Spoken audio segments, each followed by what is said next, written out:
Hello and welcome everyone, Carman back with another video, and today I'm going to be sharing with you guys my Mercedes-Benz CL550, the W216. Today I'm going to be installing these high flow air filters, and I'm going to be replacing my old regular air filters that I previously installed. I'm going to start off by opening the hood, and once I'm underneath the hood, I'm going to remove these two air intakes and I'm going to remove the cover as well.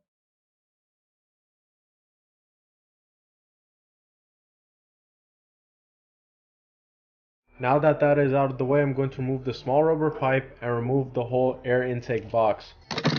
There are two air filters on this car, and to remove them, there are 4 Torx bits on each side and they're T25, so I'm going to remove all 8. Removing these air filters are pretty easy, and as you guys can see, my air filters are still pretty much like new. There's really no dust or anything inside this filter or in the filter box because I changed out these air filters a couple thousand miles ago. But I finally got my high flow filters, which allow a little bit more air into the engine and which also gives the car a bit more performance. So I'm going to install these new ones, and these filters come in a lot of different colors. You got green, blue, red, black, white, and I think even yellow, but I got these ones, so I'm going to replace both of them and then tighten down the Torx screws. Now that I got the new high flow filters into the air intake box, I'm going to reinstall the box, close the hood, and start up the car.